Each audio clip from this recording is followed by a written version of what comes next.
I never felt like at any time that God was forcing me to do anything that I didn't want to do. In other words, when God gives you a command, it doesn't actually feel like it's something that you would never do in your life. Hindsight, when it happens and you look back on it, it doesn't really seem like it was something that you were forced to do. I've had times in my life where God is trying to get me to not do something, and I feel that gut wrenching feeling that I shouldn't go in that direction, and then afterwards I find out why I shouldn't have went in that direction when you get locked up. But it's a feeling that comes about that if you pay attention to it and you remember it, when times like that happen, you'll recognize it when you feel it, and then you'll know not to do that same thing again. Everybody's YouTube channel it's an arc. Everybody can build it. Everybody that has a YouTube channel can build their own arc. If you started building an arc when you first made your YouTube channel, did you know that that's what you were doing? If you're doing it now, did you know that that was your purpose back then when you were commanded to build an arc? Or is it when you see it later on, what you're trying to do is build that arc? And when I look back, I wanted to get on YouTube and express how I felt about the things that I see happen on TV with the weather and all that. And because I made light of it and I made fun of it, that was the only way that I would stop myself from being sickened to death.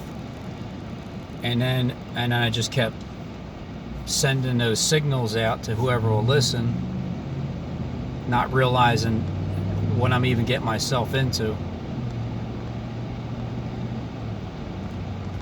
So at that time, I didn't feel forced to do anything.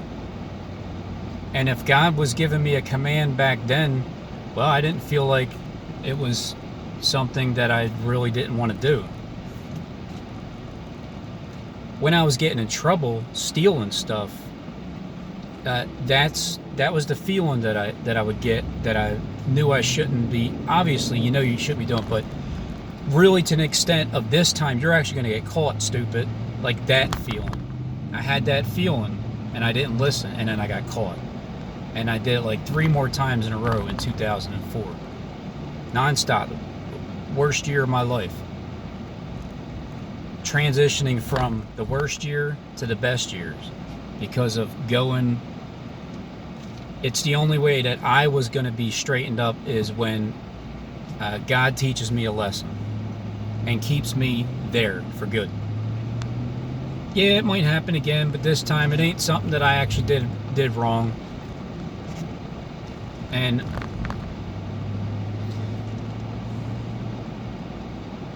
in the end, the purpose of it makes sense. So how many of you out there are building an arc on your channel because you actually want to do it? Whether you get paid for it or not, I mean, it's probably better you get paid for it. It'd be nice to be paid for it because it's more motivation to not have to do other things and stick with what you're doing. Or if you don't get paid for it, you know, it'll pay off in the end. But right now, how many of you out there feel like that you're doing this against your will, that it's God's will? But I thought God was free will. So if it's God's will and it ain't my will, am I allowed to go against God's will? What's going to happen if I do it my way? What happens when you do it your way? When I used to steal, I would steal at night.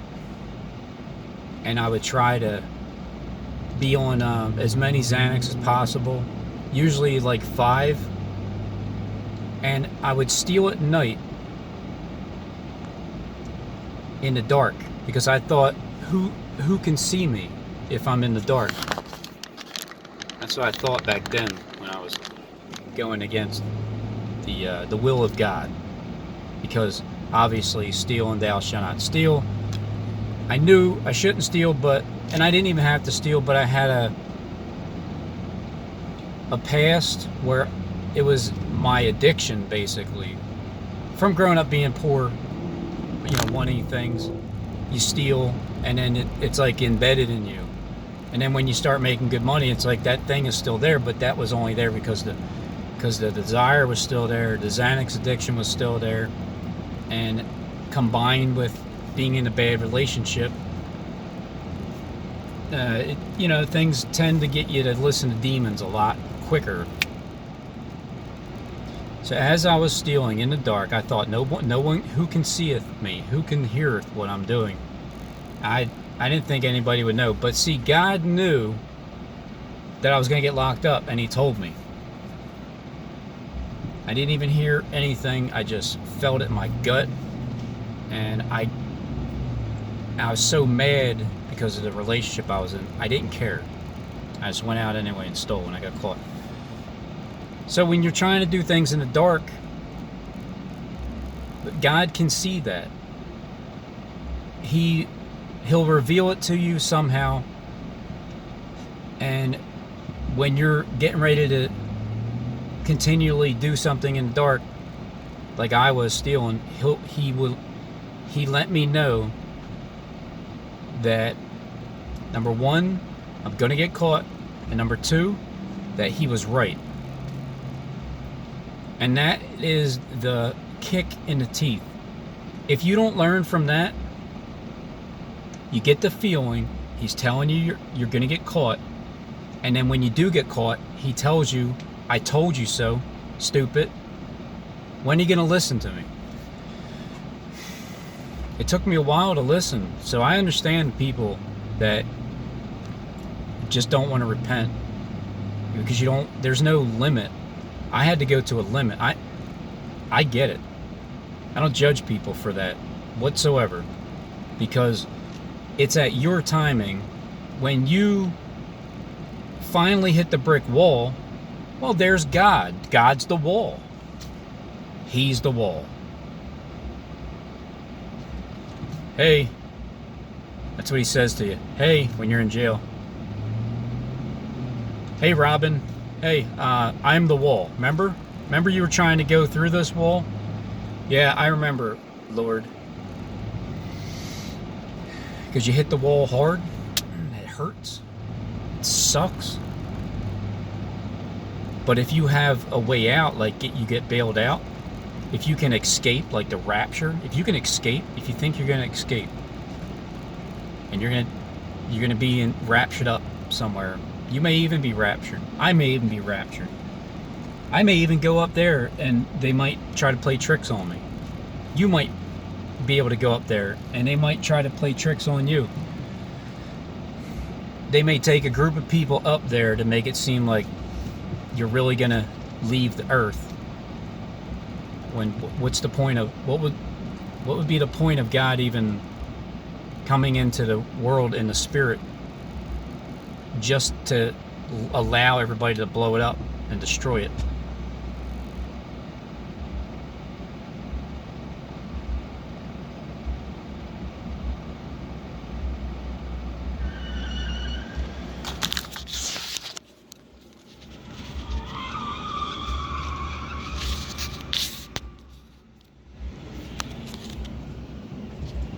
That only happens here in Philadelphia. That was a good show. Thanks, buddy.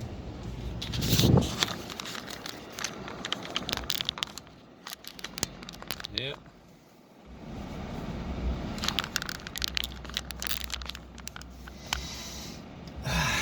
Yeah, rubber.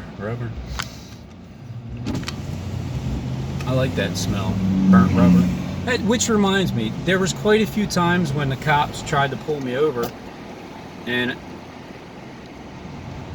what I did was I pulled over because I didn't have a license, or I was drinking and driving, or I had a warrant or something, and then they would pull over, and I would wait for them to get out, and then I would take off. What a loser. What a loser. I mean, I did a lot of things that I could have killed people, I could have killed myself.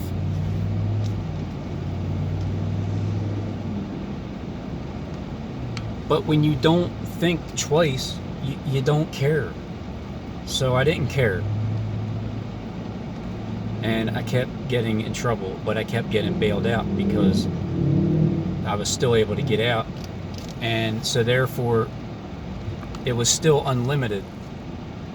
And then when I finally got stuck and I had detainers and I couldn't get out and all these cases piled up, every different county, 4 different counties, well, that's when I knew I wasn't getting out, and I didn't know when I was getting out, which brings me to now, YouTube and the world and what's happening.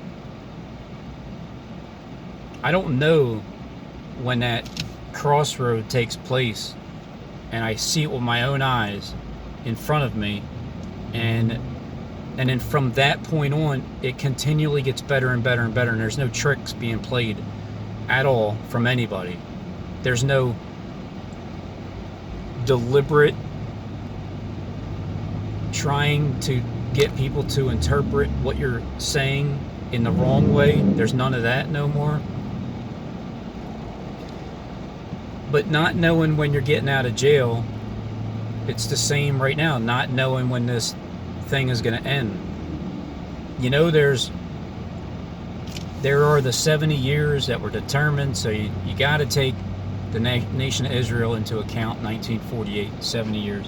And then from that point on, because we haven't gotten to the 1260th day, we haven't gotten to the 1290th day, we haven't gotten to the 1335th day, to January 8th, 2022.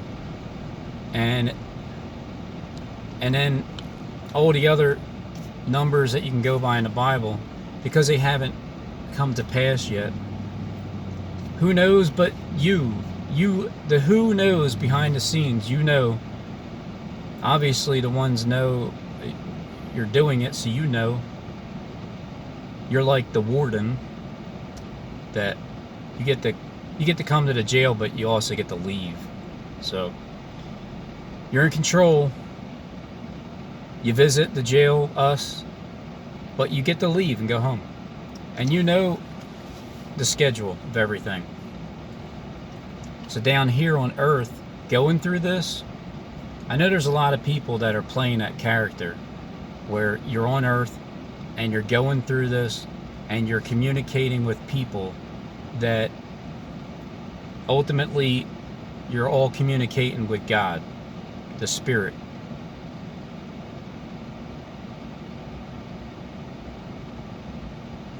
But down here, not being a part of it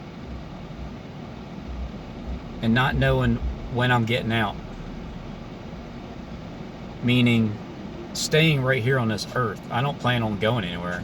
I don't plan on getting raptured and escaping, because it's here on earth. The earth is what needs to be preserved, not going up there to blow this place up and allow it to continue.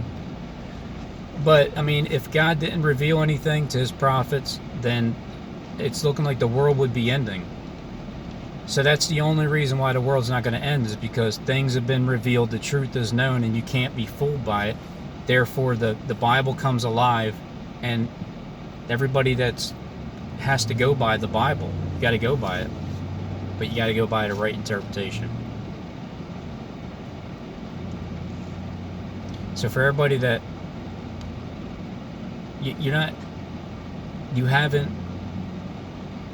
the limit hasn't been set for you yet. I understand when you continually do what you're doing, but you can say it's against God's will. Well, who's God to me? It's against his will. Well, it's against my will for him to be pushing his will on me. Because it is. It's against my will for anybody to impose their will on me. No matter what, you're in charge of the entire planet. And you have the Gang Stalking Corporation, and you can do whatever you want. I know it, you know it, and those that know it are involved with it. What are you supposed to do besides just live your life the way that you know is free will? May not be right all the time, but you're just making sure nobody's forcing you to do something. Which brings me back to the beginning of the video. When you get a command from God, people look at that like he's forcing me to do something. No, that's Satan. That you get commanded by Satan. This commandment is something that's already written in your heart, therefore you're already doing it. You're doing it in the flesh, an act that's already a commandment, part of the 10 commandments. It's already written in your heart, you're already doing it. So you're commanded to do what you're doing. You're commanded to love. Is it such a hard thing to love people? Sometimes you love people too much, and that's your problem. You know what your problem is? That's your problem. Your problem is you love people too much. You let them walk all over you, and you let them talk trash about you. You let them mock you. You let them surveil you and stalk you and harass you. And you allow it, Robin. You allow them to do that to you. That's what your problem is. You love them too much. You keep coming back to them and laughing at, like, in their faces about things that are supposed to be secret. But it's funny. It's just funny. The things are funny. Because I know there's a spirit, there's a demon spirit that we've all dealt with. Some of us have learned how to cast it out already, and others have not. But there's a demonic spirit that we all have to deal with. Even if you're the most Jesus believing character, you're still going to have the devil's side that will always be there talking with you. It'll never leave. Satan doesn't ever actually leave. He just stops talking so much, and he stops trying so hard, because it is work. It is a lot of work to deceive people, isn't it? When you try to deceive people, you continually. You got to uphold this lie in this world, this big fat lie that the world is believing. It's a lot of work to do that. So, but the more you just become yourself, it's not even about being Jesus. It's this spirit. They call it Christ. It's a spirit. It's the Christ spirit to me is being yourself. Just be your natural self that is inside of you. And you know what's good and bad. You know it. But just be yourself. Don't do anything because people want you to do something, because that grabs you into that little prison cell in your head, and then it gets you to feel some kind of way. When you're driving and you start thinking about things, just let go of just let your thoughts go. Just let it go. If people cut in front of you, just slow down. Just let them, whatever. Just let them do their thing.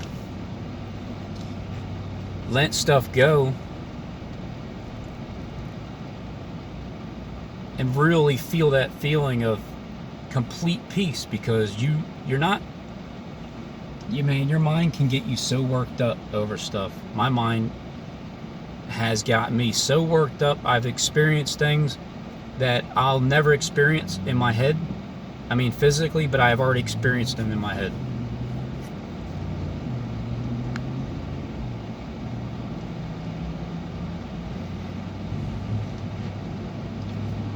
So I learned to let those thoughts go, because they only torment me. It's only me and my thoughts, day in and day out. Whether I allow it to torment me, or I cut it off because I know better, and I just live my life the way I need to live it.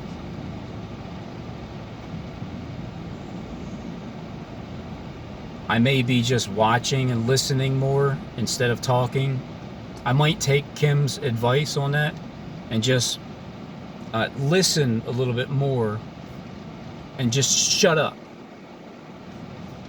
Stop running your mouth. And I might not do as much because now I know. See, I did those 33-minute videos because of my phone lasting that long, and the people that created the phones, that was the reason why. Anyway, maybe you did that on purpose so somebody can come up and make 33-minute videos. They'll keep talking until it runs out. Maybe that was by design. But I did it because I was punishing the agents that were giving me a hard time on the YouTube platform. I was punishing you because I know that you're assigned to watching my channel and you have to review it whether you're highly trained or slightly. But now there's your boss that hired you to do that. If you still have the job, some of you might not even have the job, but your bosses, they got up and then they experienced the same thing, but different. They experienced me knowing about them that there's no way I could have known unless God told me. That spirit that I've always felt present just in life around the area, it's God. I didn't feel like I was being surveilled, like annoyed, harassed like that by God. But I feel that that's true. Now it's true. The other God harasses you, stalks you, watches you day in and day out, 24/7, 7 days a week, 365 days a year. Your entire life until you die has the ability to surveil you and watch what you do. Possibly through your own eyeballs. Possibly could just hear through your own ears.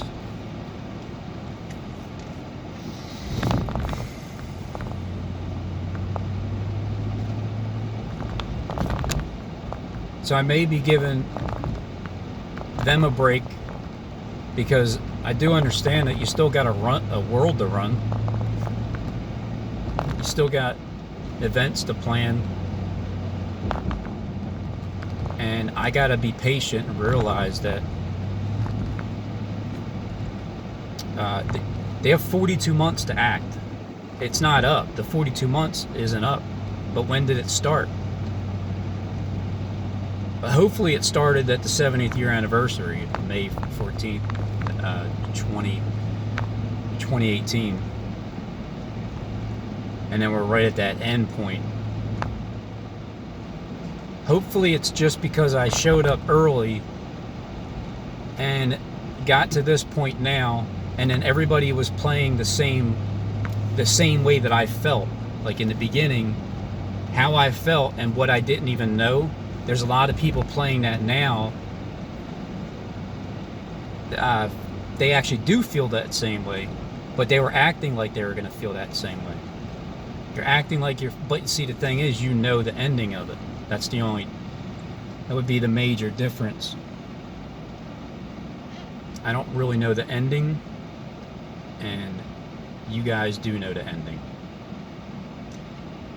So when Noah was commanded to build an ark, do you think he felt like he was forced to do it? Or was it because he wanted to do it? But why would you want to tell people that there's a spirit called God that nobody knows, and he told me to tell everybody, cut the shit and stop acting and start sharing and cut it out? That's what Father told me to tell everybody. Do you think that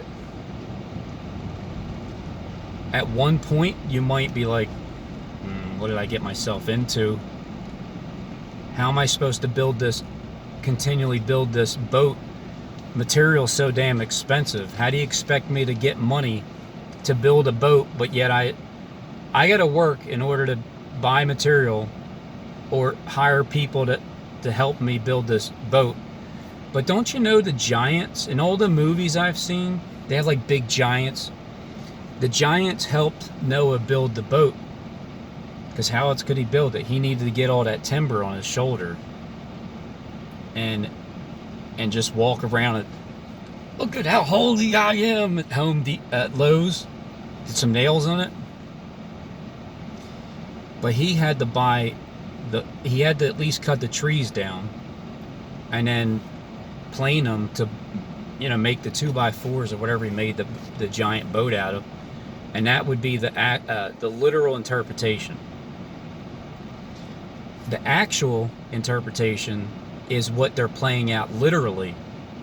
You know how the story of Noah's ginormous boat, putting all these animals in there, fitting them in there. Keep in mind that for 40 days or something, those animals gotta poop, they gotta eat. Who's gonna clean it up? I mean, you're talking about 2 kinds of each kind forever. That seems a little far-fetched, but okay, God, I'll believe it. And then the boat, he had it built somewhere where he knew the water was going to come, it would be fine. And just like Jesus walked on the water, just like many other things that have happened in the Bible that talk about what Jesus did, and it sounds impossible. A human being that never sinned before? I don't know. How was he made from like a different kind of flesh? How is it that he didn't sin ever? I don't know. It doesn't make sense, but all right, Lord, I'll believe because the Bible says it. Well, no, the Bible doesn't say that. You're saying that. The Bible speaks and you interpret and you say the interpretation that sounds very difficult to believe, therefore people won't believe it, so they lose faith. If you give them the correct interpretation, which is the spiritual one, they might believe it.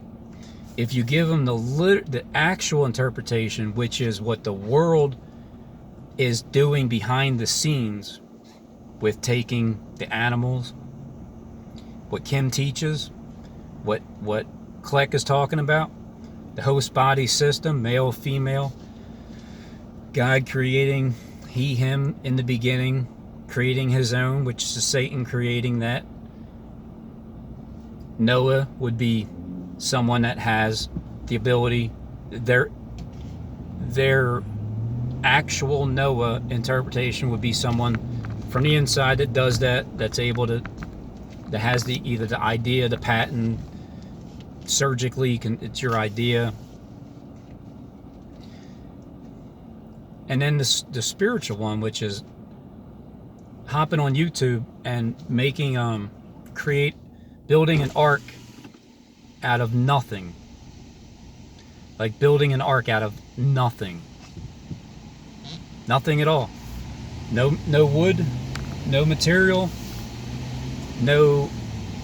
nobody, no friends.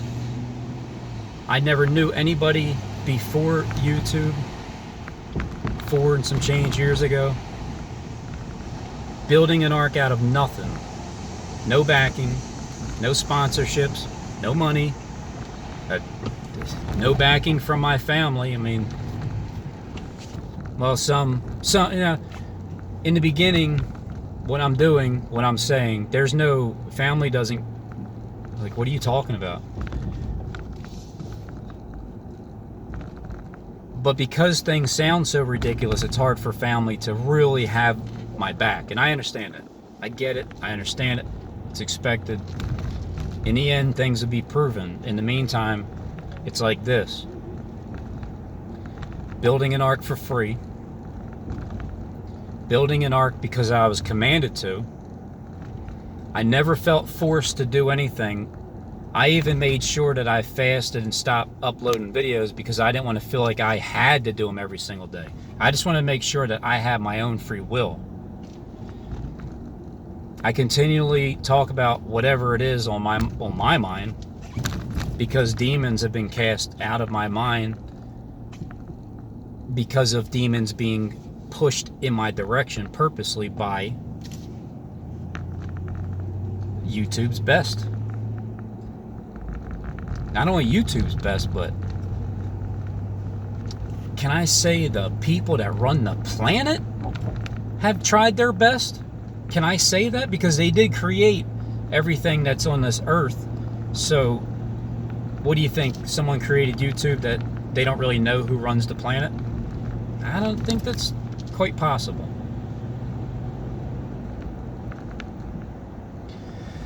So how do you build an ark? You have to fight first. You got to fight. You got to get beat up by your enemies. You got to get slapped, spit on, and double crossed, and talked about behind the walls, and laughed at, and it's a long suffering beatdown. But then what happens is, when you catch wind of it, you turn it around and then you start to beat them down. But it's only spiritually, and it's in loving kindness as well, of course, beating down in revelations. So the best ark group of people to have on your ark would be your enemies that have beaten you down and have killed you in this platform, and then you fight back and slay them. And then because they can't beat you, or if you can't beat them, then they join you. You don't join anybody. Be yourself. Let them join you. But you have to fight first. So build an ark out of nothing. Don't expect any money. Don't take a script. Don't take a purse. Don't worry about what you're going to say to the magistrates and all you judges behind the scenes and all you trolls. Don't worry about what you're going to say out loud. Don't worry about what you're going to say to the kings of the earth. Just push record and let it go.